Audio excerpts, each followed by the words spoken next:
Hello, this is Mr. Gummel with the 4.6, the triangle angle sum theorem and its corollaries. Today's an exciting day. We finally get to add the three angle measures inside of a triangle and declare what their sum is. And what follows from this triangle angle sum theorem are many of its corollaries.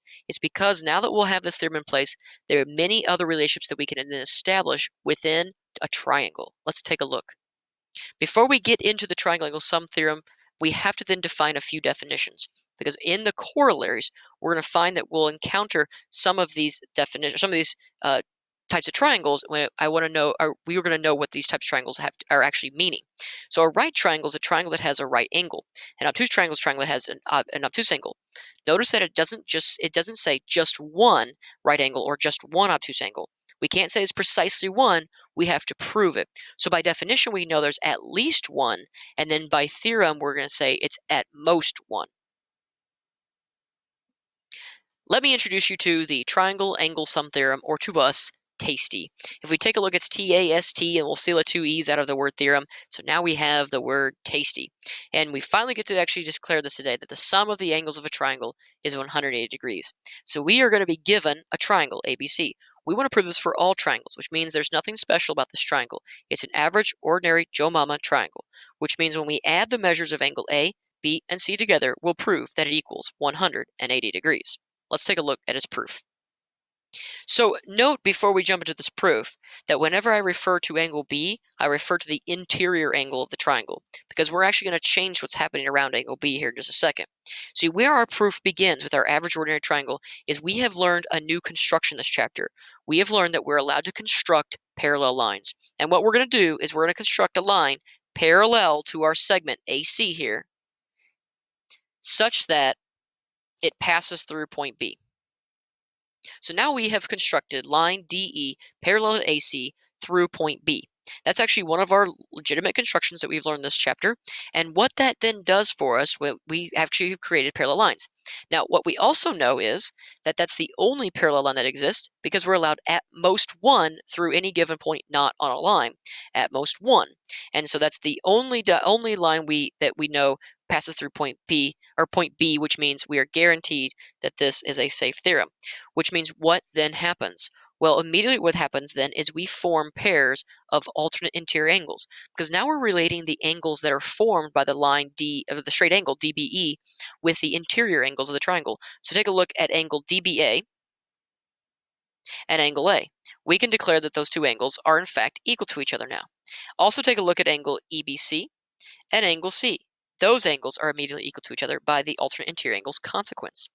By our many parts theorem, I'm allowed to add the three angles that sum up to that straight angle, DBA, angle B, remember I'm referring to the interior angle of the triangle, and angle EBC.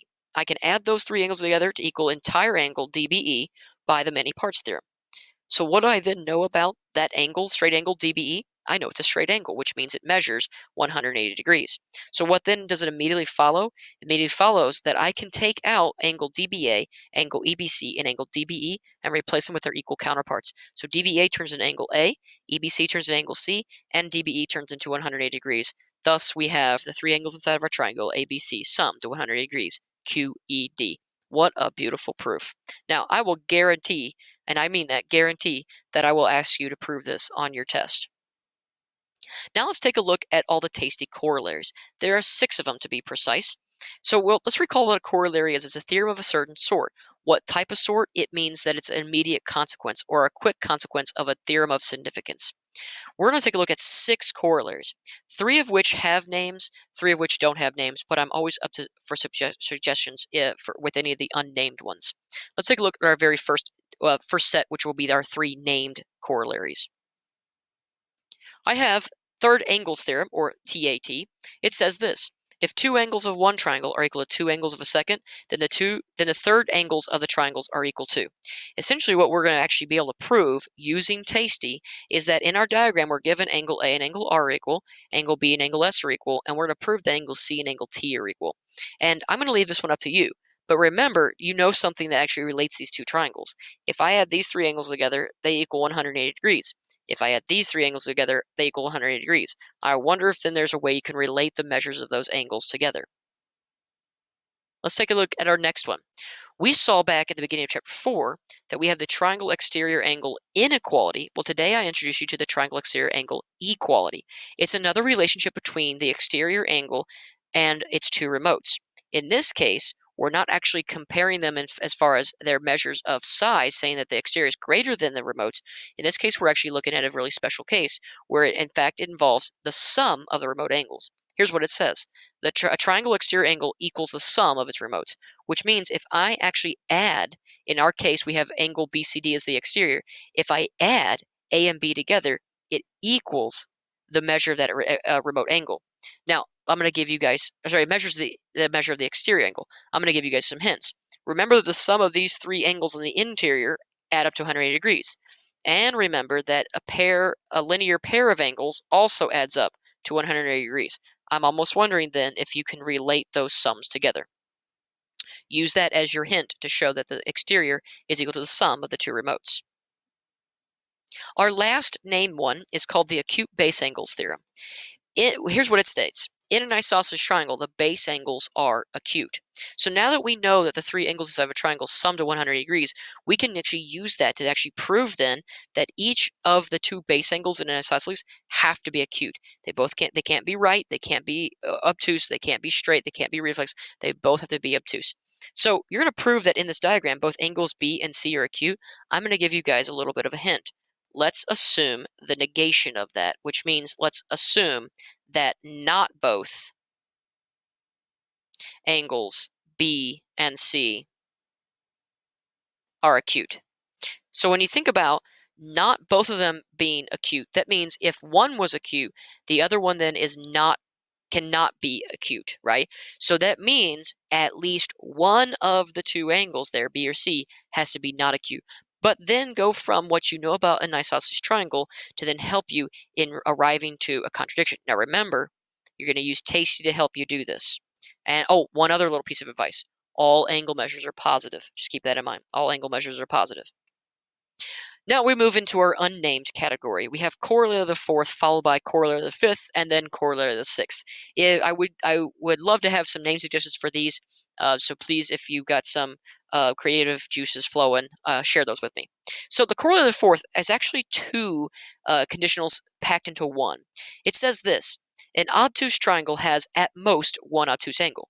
Now we saw by definition that it has a obtuse angle, right? One, but we're going to prove that it has at most one.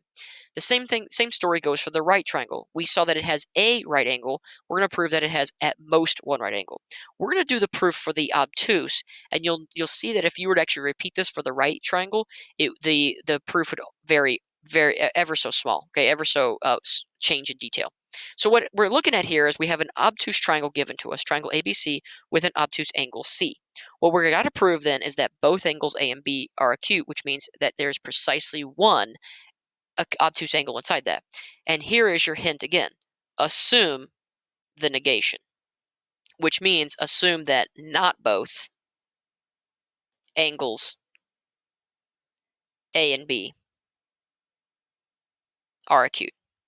So if you're assuming that not both are acute, that means if one was acute, then the other one has to be not acute.